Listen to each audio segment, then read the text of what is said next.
حياكم زوارنا الكرام، مرحبا بكم في expo 2020 Dubai.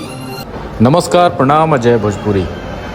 एक खाली फिर से एक्सपो के वीडियो में और स्वागत बाटे। आज हम लेके आयल बनी बांग्लादेश के, जैसे कि वीडियो में रुआ सब देखा नहीं कि ए समय स्क्रीन पर बांग्लादेश के राष्ट्रपिता, father of the nation Sheikh Mujibur Rahman ji के फ़ोटो आ वीडियो लौका ताटे।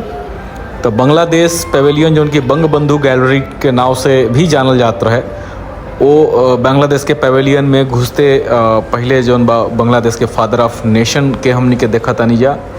एकरा अलावा बांग्लादेश पेवेलियन में यूनिक इनोवेशन जौन बाटे बांग्लादेश के जौन अपन बा, जैसे कि लो कॉस्ट एम्बुलेंस जौन भी हो जा बांग्लादेश के बहुत फेमस एगो इनोवेशन बाटे हो जाके बहुत सस्ता में एम्बुलेंस के। एकरा अलावा प्लास्टिक से जौन बाटे फ्यूल जौन बा फॉसिल फ्यूल जैसे बनेला, वैसे प्लास्टिक से फ्यूल जो ईंधन बनावे के जौन तकनीक बांग्लादेश में चल रहल बाटे ओकर ओजुगा चर्चा बा। एह के अलावा बांग्लादेश जौन बा हैंडीक्राफ्ट और जूट प्रोडक्ट में बहुत बेहतरीन काम कर रहल बाटे।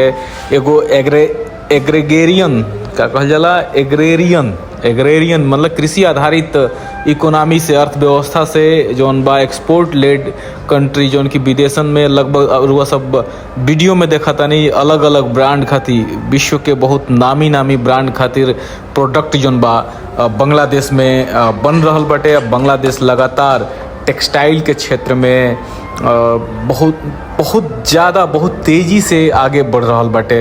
तो बांग्लादेश अपना इकोनॉमी के एजा देखावे के कोशिश कैले बाटे। बांग्लादेश अपना तकनीक जौन विकसित कर रहल बाटे ओह के देखावे के कोशिश कर रहल बा। चूँकि ई सस्टेनेबिलिटी पेवेलियन में रहे, ऐसे बांग्लादेश के जौन इकोनॉमी बिया सस्टेनेबल इकोनॉमी, इको फ्रेंडली जौन इकोनॉमी बिया ओकरा के भी देखावे के कोशिश कैले रहलटे। तो ई रहल बांग्लादेश के पेवेलियन।